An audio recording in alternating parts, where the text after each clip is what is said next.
बिस्मिल्लाहिर्रहमानिर्रहीम। अस्सलाम वालेकुम डियर स्टूडेंट्स। हमारे आज के लेक्चर में डिस्कस होने वाले टॉपिक्स प्रोटोकॉल, टेलीफोनिक नेटवर्क और कम्युनिकेशन चैनल्स हैं।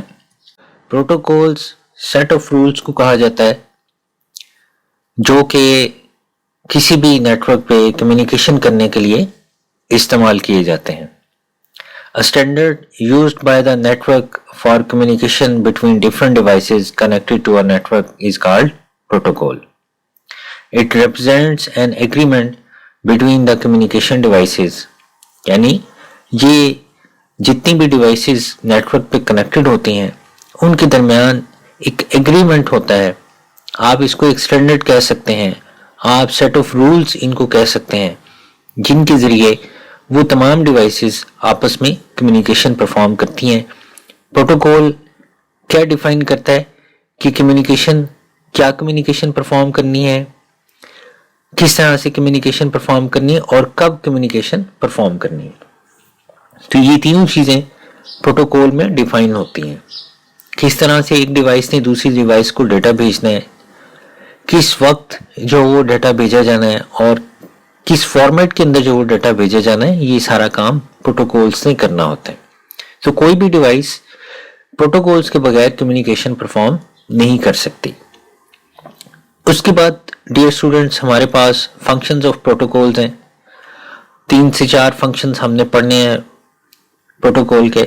सबसे जो पहला फंक्शन है वो है डेटा सीक्वेंसिंग। डेटा सीक्वेंसिंग एक ऐसी टेक्निक है या एक ऐसा प्रोसेस है जिसके अंदर लॉन्ग मैसेज को स्मॉलर ब्लॉक्स के अंदर डिवाइड कर दिया जाता है। सो ये जो डिवीजन है कि जो बड़े मैसेजेस हैं जो कि एक कंप्यूटर से दूसरे कंप्यूटर में जाने हैं, उनको छोटे छोटे ब्लॉक्स के अंदर डिवाइड कर दिया जाता है और एक सीक्वेंस के साथ जो उनको भेजा जाता है। इस सारे प्रोसेस को डेटा सीक्वेंसिंग का नाम दिया जाता है। मिसाल के तौर पे अगर 1000 मेगाबाइट्स एक कंप्यूटर से दूसरे कंप्यूटर में जाने हैं तो 1000 मेगाबाइट्स इकट्ठे तो नहीं जा सकते, क्योंकि इतनी उस कम्युनिकेशन मीडियम की बैंडविड्थ नहीं होती। बैंडविड्थ का मैंने आपको लास्ट लेक्चर में बताया था कि वो अमाउंट जितनी के वो कम्युनिकेशन मीडियम एक वक्त में कैरी कर सकता है, जिस स्पीड के साथ वो डाटा ले जा सकता है, जितनी अमाउंट में डाटा ले जा सकता है, वो उसकी बैंडविड्थ कहलाती है। सो वो जो कम्युनिकेशन मीडियम है वो जिस अमाउंट में डाटा कैरी करता है उस अमाउंट के छोटे छोटे ब्लॉक्स बना दिए जाते हैं डाटा के।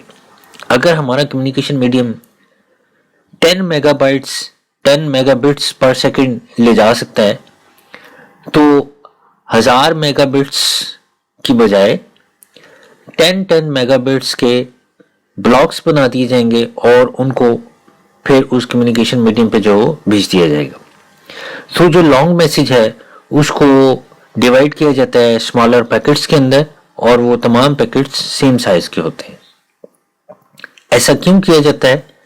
ऐसा इसलिए किया जाता है कि एरर की केस में हमें कम से कम डाटा रीट्रांसमिट करना पड़े। देखिए, अगर पैकेट्स ज़्यादा बड़े होंगे या वो डाटा एट वंस भेजा जाएगा और अगर उसमें किसी किस्म का कोई एरर हुआ तो वो सारे के सारे डाटा अगेन जो वो भेजना पड़ेगा। तो स्मॉलर साइज की जो पैकेट्स बनाए जाते हैं वो इसलिए बनाए जाते हैं कि अगर इन केस उनको रीट्रांसमिट करना हो तो जिस पैकेट के अंदर एरर होता है वही पैकेट जो है दोबारा से रीट्रांसमिट किया जाता है। तो इस टेक्निक को डेटा सीक्वेंसिंग का नाम दिया जाता है। नेक्स्ट जो हमारे पास फंक्शन है इसका वो है डेटा राउटिंग। डेटा राउटिंग हमें कहता है कि एक कंप्यूटर से दूसरे कंप्यूटर में जब डाटा भेजना हो तो उसके लिए जो मोस्ट एफिशिएंट पाथ है उसको फाइंड आउट किया जाता है कि सोर्स टू डेस्टिनेशन जो एफिशिएंट पाथ है जहां से जल्दी आपका डाटा जो भेजा जा सकता है वो पाथ कौन सा है, किस किस कंप्यूटर में से गुजर के आपका डाटा जाना है। सो दो डेस्टिनेशंस, जो डेस्टिनेशन और सोर्स है उसके दरमियान बहुत सारे कंप्यूटर्स हो सकते हैं। हमारा डेटा किस किस कंप्यूटर में से जो वो गुजर के जाएगा, वो पाथ एक्चुअली जो फाइंड आउट करना होता है, इसको डेटा राउटिंग का नाम दिया जाता है। This technique increase the efficiency of data communication. ज्यादा एफिशिएंटली हमारा डेटा जल्दी जो वो अपनी सोर्स से डेस्टिनेशन में पहुंच जाता है। All computers are not equally efficient in the speed. तो वो कहता है कि तमाम कंप्यूटर्स जो होते हैं वो स्पीड में एफिशिएंट नहीं होते, कुछ स्लो होते हैं, कुछ फास्ट होते हैं। तो डेटा राउटिंग की टेक्निक जो वो यूज की जाती है और इस तरह से जल्द से जल्द जो वो डेटा आपके डेस्टिनेशन की तरफ चला जाता है। थर्ड जो फंक्शन है प्रोटोकॉल्स का वो है data flow. Data flow is a process that control the data transmission properly if the sender computer is faster than the receiver computer. यानी जो सेंड करने वाला कंप्यूटर है वो अगर रिसीवर कंप्यूटर से ज्यादा फास्ट है तो उस सूरत में जो डेटा फ्लो है उसको कंट्रोल किया जाता है कि जो सेंडर कंप्यूटर है वो उस स्पीड के साथ जो वो डेटा भेजे जिस स्पीड के साथ रिसीविंग कंप्यूटर आपका डेटा रिसीव कर सकता है। ना तो बहुत ज्यादा फास्टली भेजे कि रिसीविंग कंप्यूटर जो वो डेटा रिसीव ना कर सके और उससे डेटा मिस हो जाए, ना इतना स्लो भेजे कि जो रिसीविंग कंप्यूटर है उसको वेट करना पड़े और वेट करते करते टाइम आउट हो जाए। लिहाजा जो डेटा फ्लो है उसको कंट्रोल किया जाता है। इससे नेक्स्ट एरर कंट्रोल है। विद एरर को डिटेक्ट करना और उसको रिकवर करना एक इंपॉर्टेंट फंक्शन है कम्युनिकेशन प्रोटोकॉल्स का। कम्युनिकेशन प्रोटोकॉल्स जो है वो इंश्योर करते हैं कि डेटा एरर फ्री जो वो ट्रांसमिट हो गया है, और अगर इन केस किसी किस्म का कोई प्रॉब्लम क्रिएट होता है, कोई पैकेट जो वो सही तरह से नहीं पहुंच पाता या कोई डुप्लीकेट चला जाता है, तो उसको रिजॉल्व करना कम्युनिकेशन प्रोटोकॉल्स का काम होता है। उस एरर को डिटेक्ट करना, उसको रिजॉल्व करना कम्युनिकेशन प्रोटोकॉल का काम होता है। डियर स्टूडेंट्स, उसके बाद हमारे पास सेकंड टॉपिक आ जाता है, वो है टेलीफोनिक नेटवर्क का। टेलीफोनिक नेटवर्क को पब्लिक स्विच्ड टेलीफोन नेटवर्क का नाम भी दिया जाता है, PSTN भी इसको कहा जाता है। तो ये एक वर्ल्ड वाइड टेलीफोनिक सिस्टम है जो कि वॉइस ओरिएंटेड टेलीफोन कॉल्स को मैनेज करता है। इस नेटवर्क के अंदर डिजिटल टेक्नोलॉजी को जो वो यूज किया जाता है, और डिजिटल टेक्नोलॉजी की मदद से जो लिंक होता है, जो टेलीफोन लाइन होती है, वो कंपनी से घरों के पास जो वो आती है, और आमतौर पर जो घर के करीब जो उस लाइन की कैरेक्टरिस्टिक्स हैं वो चेंज हो जाती हैं और घरों तक जो फिर फर्दर वो एनालॉग जो वो सिग्नल्स की फॉर्म में भेजी जाती है। This network uses the digital technology except for the link from company to home that is often analog. तो वो कहता है कि ये एक ऐसी टेक्नोलॉजी है जो एक्चुअली यूज तो डिजिटल सिग्नल्स को करती है, लेकिन कंपनी से घर तक जो सिग्नल्स भेजे जाते हैं वो एनालॉग फॉर्म के अंदर भेजे जाते हैं। और जो PSTN है वो कंप्यूटर कम्युनिकेशन के अंदर भी जो इसको इस्तेमाल किया जाता है। डेटा, इंस्ट्रक्शंस या जो भी इंफॉर्मेशन है उसको ट्रांसफर किया जाता है via telephone lines using the dial up lines और डेडिकेटेड लाइंस। कि डेडिकेटेड लाइंस और डायल अप लाइंस को इस्तेमाल करते हुए टेलीफोनिक नेटवर्क की मदद से हम अपना डेटा, इंस्ट्रक्शंस और इंफॉर्मेशन एक जगह से दूसरी जगह ट्रांसफर करते हैं। तो सबसे पहले हमारे पास डायल अप लाइंस आ जाती हैं जी।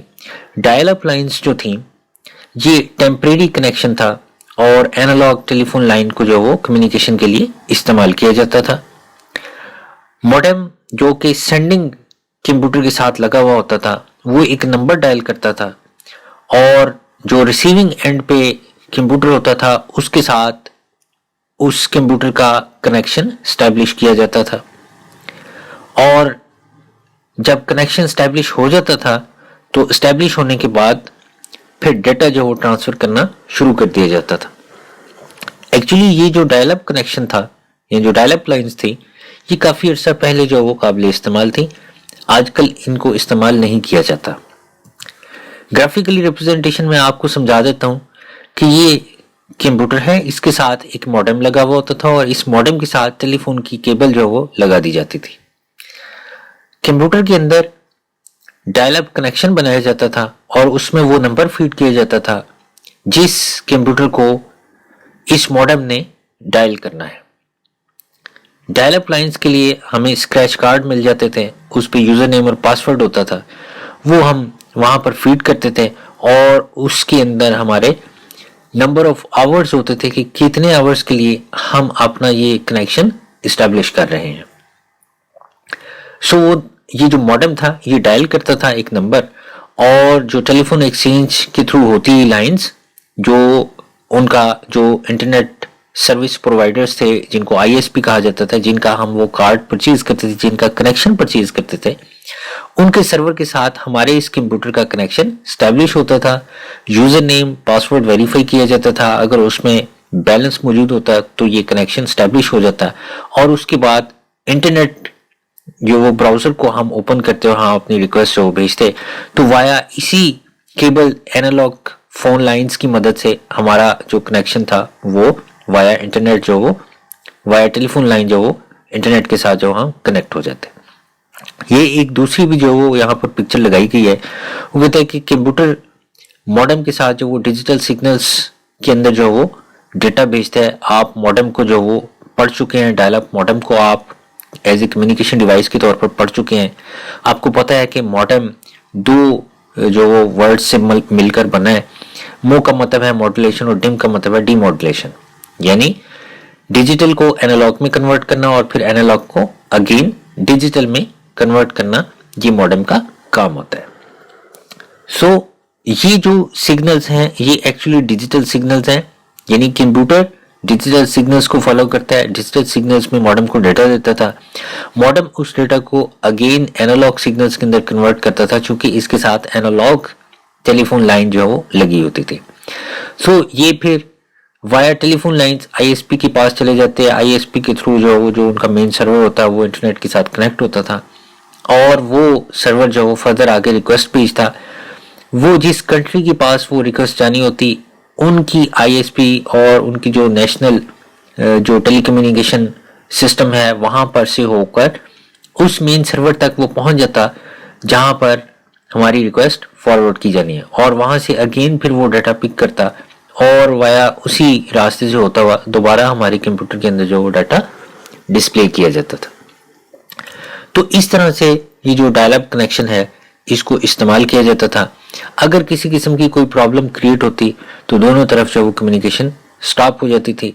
डायल अप लाइंस जो वो इतने ज़्यादा एक्सपेंसिव नहीं थे, ये सिंपल एक लोकल कॉल के हमें चार्जेस जो वो पड़ते थे जब एक कंप्यूटर जो वो नंबर डायल करता था। उसके बाद जब कनेक्शन स्टैब्लिश हो जाता था तो फिर वो जो कार्ड के अंदर हमारा जो पैकेज है वो इस्तेमाल होना शुरू हो जाता था।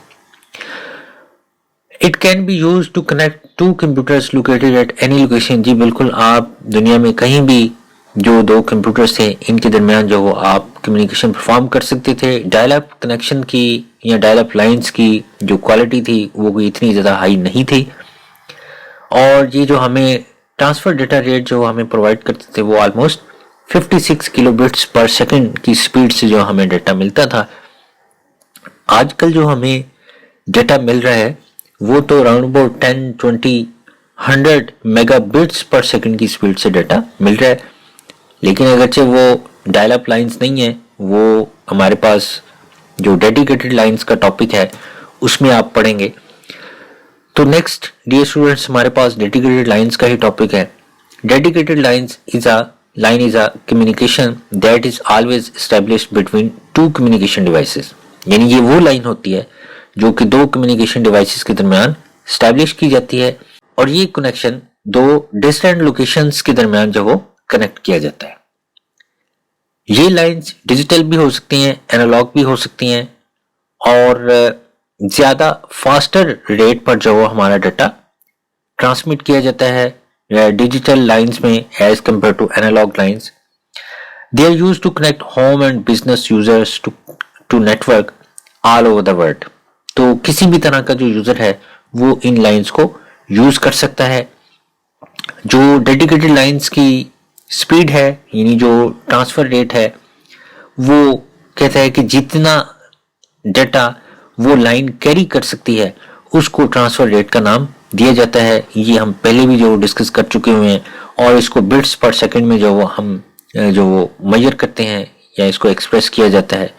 Transfer rate is from 1000 of bits per second called kilobits per second. तो ये कुछ जो वो अगेन जो पिछला आपका लेक्चर था वो यहाँ पर रिवाइज किया गया है कि अगर 1000 बिट्स पर सेकंड होंगी तो उसको किलोबिट्स कहेंगे, अगर मिलियन बिट्स होंगी तो उसको मेगाबाइट कहेंगे, और अगर बिलियन बिट्स होंगी तो उसको गीगा बिट्स पर सेकंड का नाम जो वो दिया जाएगा। तो डियर स्टूडेंट्स, हमारे पास दो जो वो डेडिकेटेड लाइंस हैं, एक को ISDN कहा जाता है और दूसरे को DSL का नाम दिया जाता है। सबसे पहले हमारे पास ISDN है। ISDN का जो एब्रीविएशन बनता है वो है integrated service digital network. ISDN line faster transfer rate provide करती है as compare to dial up telephone lines की निस्बत, और जो स्मॉल बिजनेस या जो होम यूजर्स हैं वो इसको इस्तेमाल कर सकते हैं। ISDN यूं समझ लें कि ये set of standard digital transmission है जिसके अंदर टेलीफोन लाइंस को जो वो कॉपर टेलीफोन लाइंस को यूज किया जाता था कम्युनिकेशन परफॉर्म करने के लिए। नेक्स्ट जो डायग्राम है इसके अंदर थोड़ा सा ग्राफिकली आपको बताया जा रहा है कि ये कंप्यूटर्स लगे हुए हैं, इनका नेटवर्क बना हुआ है, ये हब के साथ जो वो कनेक्टेड है तीनों कंप्यूटर्स। तो इसके साथ ISDN ब्रिज को लगाया जाता है और ये ब्रिज जो है वो टेलीफोन लाइंस के जरिए जो वो कनेक्टेड होता है। सो फिर इन्हीं लाइंस के जरिए जो हमारा इंटरनेट का जो डाटा है वो ट्रांसमिट कर दिया जाता है। सो वो कहता है कि एक जो टेलीफोन लाइन है वो 3 या उससे ज्यादा सिग्नल्स जो वो कैरी कर सकती है। जो हमारी स्टैंडर्ड टेलीफोन लाइन है वो 3 या उससे ज्यादा सिग्नल्स कैरी करती है। ये जो एक्चुअली जो टेक्निक है, जो डिफरेंट फ्रीक्वेंसी पे सिग्नल्स भेजे जाते हैं, इसको मल्टीप्लेक्सिंग का नाम दिया जाता है। ISDN जो हमें ट्रांसफर रेट प्रोवाइड करती थी वो 1.54 मेगाबिट्स पर सेकंड था। इससे ज्यादा जो इसका रेट नहीं होता था। और आजकल अगर आप देखें तो आजकल जो हम डेडिकेटेड लाइन यूज करते हैं वो है DSL, जिसको डिजिटल सब्सक्राइबर लाइन का नाम दिया जाता है। और ये भी स्टैंडर्ड कॉपर टेलीफोन लाइंस हैं, लेकिन ये फास्ट स्पीड के साथ जो हमारा डाटा ट्रांसमिट करती है। DSL जो वो ज्यादा इजियर है एज कंपेयर टू ISDN। इसकी इंस्टॉलेशन जो वो बहुत ज्यादा आसान है और ये इसका डेटा रेट भी जो हो ISDN की निस्बत बहुत फास्टर है। जो डेटा रेट जो हमें प्रोवाइड किया जाता है वो 128 किलोबिट्स पर सेकंड से लेकर 8 MB, बल्कि अब तो 8 MB की बजाय 100 MB तक जो वो आपको इसका जो रेट है वो आपको प्रोवाइड किया जा रहा है। इसके अलावा फिर वो कहता है कि जो पॉपुलर टाइप है DSL की, उसको ADSL का नाम जो वो दिया जाता है। ADSL कहा जाता है एसिमेट्रिक डिजिटल सब्सक्राइबर लाइन, इसको जो वो कहा जाता है। ये इसका एब्रीविएशन है। उसके बाद DSL पे फर्दर जो थोड़ी सी डिस्कशन है कि ये जो फास्टर ट्रांसफर रेट जो हमें प्रोवाइड करती है, जब हम डाटा रिसीव कर रहे होते हैं तो उस वक्त इसका जो डाटा रेट है वो बहुत ज्यादा होता है। यानी अगर आपने डाटा रिसीव करना है तो फिर DSL जो वो बेस्ट है एज कम्पेयर टू अगर आप डाटा सेंड करना चाहते हैं। यानी जो डाटा अपलोडिंग है वो कम ट्रांसफर रेट पे परफॉर्म की जाती है और डाटा की जो डाउनलोडिंग है वो फास्टर रेट पे परफॉर्म की जाती है। The rate of receiving data is called downstream rate and the rate of sending data is called upstream rate. यानी डाउनस्ट्रीम रेट से मुराद ये कि डाटा दूसरे कंप्यूटर से आपके कंप्यूटर में आना है। सो DSL जो है वो डाउनलोडिंग के लिए जो वो ज्यादा बेटर है। जो हमें स्पीड मिलती है वो डाउनलोडिंग की मिलती है। जो मैं कहता हूँ कि हमारा कनेक्शन 10 MB का है, 20 MB का है, 15 MB का है, वो एक्चुअली डाउनलोडिंग स्पीड होती है। जबकि जो अपलोडिंग स्पीड है उसका मतलब यह है कि आपके कंप्यूटर से रिक्वेस्ट किसी दूसरे कंप्यूटर के पास जा रही है या आपके कंप्यूटर से डाटा किसी दूसरे कंप्यूटर में भेजा जा रहा है। लाइक जिस तरह से आप अपना डाटा गूगल ड्राइव पे स्टोर करते हैं तो वो अपलोडिंग होती है, और जब गूगल ड्राइव से आप अपना डाटा अपने कंप्यूटर में जो डाउनलोड करते हैं तो वो आपके डाउनस्ट्रीम रेट होता है।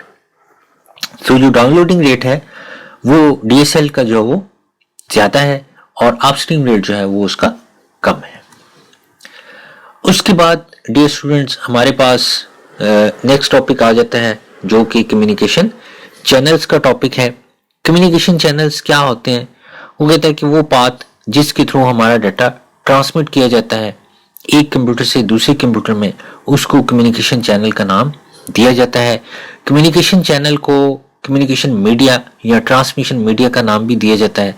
और वो अमाउंट जो कि एक वक्त में ट्रांसफर की जाती है उस कम्युनिकेशन मीडियम में, उसको बैंडविड्थ का नाम दिया जाता है। ये पहले भी बार बार जो हो मैं ये वर्ड जो यूज करता हूँ और मैं आपको हर लेक्चर में जो बताता हूँ। तो यहाँ एक प्रॉपर डेफिनेशन लिखी हुई है बैंडविड्थ की। The amount of data that can be transferred through a communication medium in a unit time is called bandwidth. Bandwidth of the digital signals is measured in bits per second or bytes per second। ये जो digital signals हैं उनकी bandwidth bits per second या bytes पर second के अंदर major की जाती है, जबकि जो बैंडविड्थ एनालॉग सिग्नल्स की है उसको साइकिल्स पर सेकंड या हर्ट्ज में मेजर किया जाता है। There are different type of transmission medium. तो हमारे पास दो तरह का ट्रांसमिशन मीडियम है जी, दो कैटेगरीज में इसको डिवाइड किया जाता है। एक है फिजिकल या बाउंडेड ट्रांसमिशन मीडियम और दूसरा है वायरलेस ट्रांसमिशन मीडियम। तो सबसे पहले जो हम फिजिकल ट्रांसमिशन मीडियम को जो डिस्कस करेंगे, बाउंडेड या जो फिजिकल ट्रांसमिशन मीडिया है इसमें communication devices directly physical media like wires के थ्रू जो वो कनेक्टेड होती हैं। फिजिकल मीडिया से मुराद ये कि वो फिजिकली वहां पर एग्जिस्ट करता है। और इसकी जो एग्जांपल्स हैं उसमें ट्विस्टेड पेयर या वायर पेयर केबल है, कोएक्सियल केबल है और फाइबर ऑप्टिक्स है। मैंने आपको बताया था कि स्टार टोपोलॉजी या स्टार नेटवर्क में ट्विस्टेड पेयर या वायर पेयर केबल इस्तेमाल की जाती है और बस टोपोलॉजी में कोएक्सियल केबल इस्तेमाल की जाती है। ये हम लास्ट लेक्चर में हमने थोड़ा सा डिस्कस किया था, जिसके अंदर T connectors, BNC T connectors जो हम यूज करते थे और BNC टर्मिनेटर्स को जो वो कोएक्सियल केबल के दोनों एंड्स पे लगा देते थे। और स्टार टोपोलॉजी में हम वायर पेयर केबल को यूज करते थे जिसके अंदर RJ45 कनेक्टर यूज होता था और हम उसको हब के अंदर प्लग करते थे।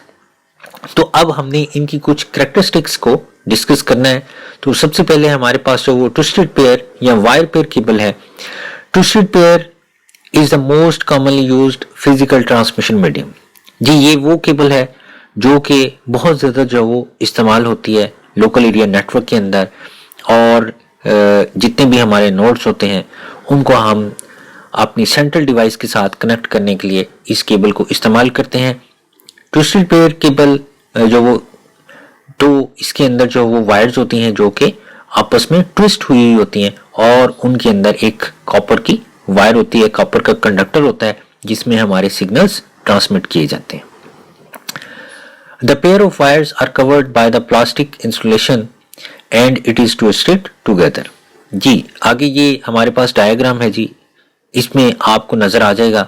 ये देखें, ये दो वायर्स होती हैं और ये आपस में ट्विस्ट हुई होती हैं। ये प्लास्टिक की जैकेट है इसके ऊपर और ये सेंटर में ये इसका कंडक्टर है, ये बताया जा रहा है। ट्विस्टेड पेयर केबल है, ये पेयर शील्ड है। तो इसकी जो हमारे पास डिफरेंट जो वैरायटी है, हमने आगे जो वो इसकी वैरायटी को भी जो डिस्कस करना है। इसमें ये वो RJ45 कनेक्टर है जिसमें बताया गया है बेसिकली ये जो वायर पेयर केबल है इसके अंदर 4 पेयर्स हैं, 1 2 3 एंड 4, यानी 8 केबल्स हैं और ये 4 पेयर्स हैं। ये चीजें आपने याद रखनी है।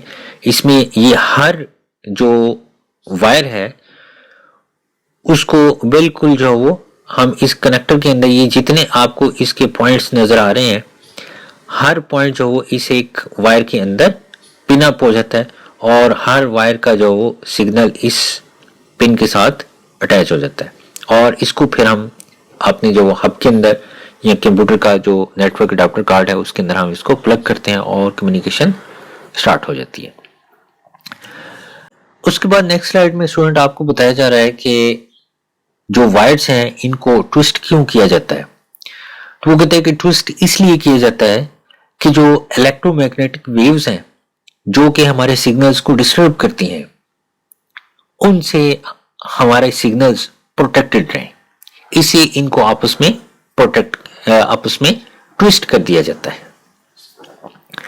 अब इसकी हमारे पास दो वैरायटीज आती हैं। एक वो कहता है कि शील्डेड ट्विस्टेड पेयर है, इसको एसटीपी कहा जाता है, और दूसरी को अनशील्डेड ट्विस्टेड पेयर है, उसको यूटीपी का नाम दिया जाता है।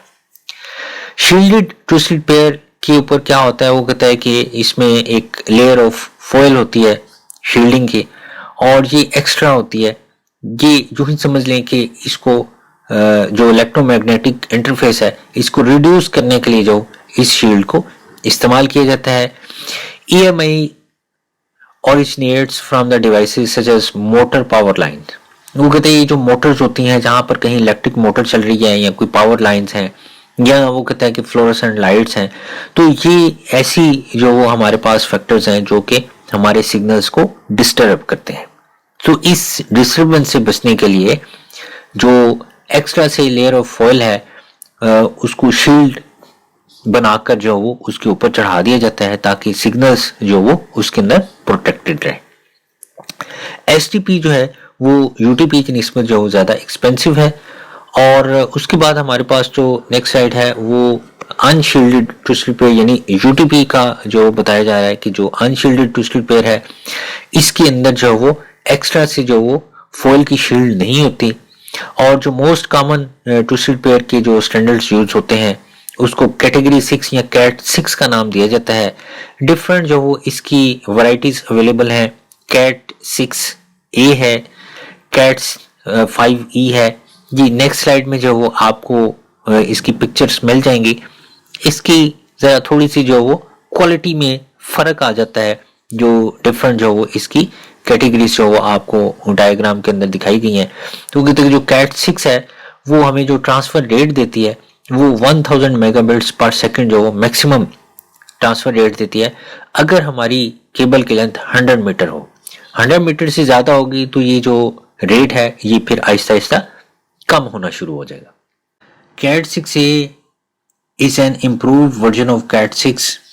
तो जो न्यू हमें कैटेगरी 6A की यूटीपी केबल प्रोवाइड की गई है वो इम्प्रूव वर्जन है कैट 6 का, और ये 10 गीगाबाइट्स की जो स्पीड है वो हमें इथरनेट कार्ड पे प्रोवाइड करती है। ये इस केबल की जो वो कुछ पिक्चर्स हैं, और मैंने आपको बताया था कि ये क्वालिटी के लिहाज से और कुछ थोड़ी सी इसके अंदर जो करैक्टरिस्टिक्स हैं उनके लिहाज से जो ये इस्तेमाल की जाती है। जो कैट 7A है वो लेटेस्ट फॉर्मेट है यूटीपी केबल का। उसके बाद हमारे पास ट्विस्टेड पेयर केबल की जो वो कुछ जो वो आ जाते हैं करैक्टरिस्टिक्स कि जो ट्विस्टेड पेयर केबल है ये इनएक्सपेंसिव ट्रांसमिशन मीडियम है, इजी टू इंस्टॉलेशन है, और शॉर्ट डिस्टेंस के लिए इसको इस्तेमाल किया जाता है। डियर स्टूडेंट्स, नेक्स्ट हमारे पास जो स्लाइड है वो कोएक्सियल केबल की है। कोएक्सियल केबल कौन सी केबल होती है? कहता है कि ये भी कॉपर वायर है जो कि इंसुलेटिंग मटेरियल के साथ जो इसको कवर कर दिया जाता है, और ये खासी हार्ड वायर होती है। वो कहता है कि जो इंसुलेटेड कॉपर वायर है उसको फर्दर फिर कॉपर मैश के साथ कवर किया जाता है, और वो कहते हैं कि जो मैश है ये हमारे डेटा सिग्नल्स को जो वो इलेक्ट्रिक मैग्नेटिक वेव्स से जो वो प्रोटेक्टेड रखती है। कोएक्सियल केबल आमतौर पर जो केबल टेलीविजन के लिए इसको इस्तेमाल किया जाता है, और जो टेलीफोन कंपनीज हैं वो भी इसको इस्तेमाल करती हैं। ये जो हमारी सिंपल केबल टीवी के लिए जो केबल यूज की जाती है उसको कोएक्सियल केबल का नाम दिया जाता है जी। ये आपको इसकी एक्चुअल जो वो शेप नजर आ रही है कि ये जो आउटर इसकी जो जैकेट है आउटसाइड इंसुलेशन है, फिर उसके बाद कॉपर मैश आ जाता है, फिर उसके बाद इंसुलेशन आ जाती है, और फिर ये कॉपर वायर है जिसमें हमारे सिग्नल्स ट्रांसमिट किए जाते हैं। तो इसलिए वो कहता है चूंकि इतना ज्यादा इसके अंदर मटेरियल जो वो इंसुलेशन जो वो लगा दी जाती है, कॉपर मैश लगा दिया जाता है, सो इस वजह से ये खासी हार्ड हो जाती है और इसको बेंड करना जो वो मुश्किल होता है।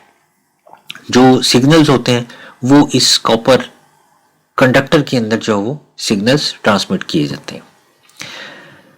ज़्यादा एक्सपेंसिव ट्रांसमिशन मीडियम है as compare to twisted pair cable, और हायर जो वो डाटा ट्रांसफर रेट जो वो हमें प्रोवाइड करती है as compare to twisted pair cable, और इसकी इंस्टॉलेशन इजी है, कोई इतनी मुश्किल नहीं है। कनेक्टर जो वो इसके साथ लगा लें और आप जो वो इसको अपने नोड्स के साथ जो कनेक्ट कर सकते हैं। बस टोपोलॉजी के अंदर कोएक्सियल केबल ही इस्तेमाल की जाती है। उसके बाद डियर स्टूडेंट्स हमारे पास जो नेक्स्ट कम्युनिकेशन मीडियम है वो आ जाता है fibre optics. Fibre optic cable consist of thin strands of glass और प्लास्टिक। तो जो फाइबर ऑप्टिक केबल है इसके अंदर बारीक बारीक, बहुत बारीक, लाइक ह्यूमन हेयर से भी ज्यादा बारीक होते हैं ये, और ये ग्लास के हो सकते हैं या ये प्लास्टिक के हो सकते हैं, जिनको कोर कहा जाता है। Strands are thin like human hair. Strands basically धागे नुमा जो उसकी बारीक बारीक जो वो स्ट्रिप्स होती हैं जिनके अंदर हमारा डाटा ट्रांसफर किया जाता है। Core is the centre of the fibre optic. ये जो कोर है ये बिल्कुल उसके फाइबर ऑप्टिक के सेंटर में होता है और लाइट की फॉर्म में हमारा डाटा ट्रांसमिट किया जाता है। Each strand is surrounded by a layer of glass inside the fibre optic cable called cladding. जी ये इसका आगे ये आर्किटेक्चर आपको इसका नजर आ रहा है। ये बिल्कुल सेंटर पे जो है ये कोर है, फिर उसके बाहर क्लेडिंग है, उसके बाहर कोटिंग है, स्ट्रेंथ मेंबर यहाँ पर आपको एक मटेरियल जो नजर आ रहा है, और उसके बाद फिर ये आउटर जैकेट है। तो इस तरह से ये एक काफी मोटी सी केबल होती है और उसके अंदर ये कई जो वो आपके फाइबर ऑप्टिक्स जो इसके अंदर लगी होती हैं। सो ये जो कोर है इसमें लाइट की फॉर्म में हमारा डाटा जो वो ट्रांसमिट किया जाता है। The cladding is further protected by plastic coating called jacket. ये सारी चीजें जो आपको डायग्राम के अंदर नजर आ रही है वो सारी यहाँ पर एक्सप्लेन की हुई है।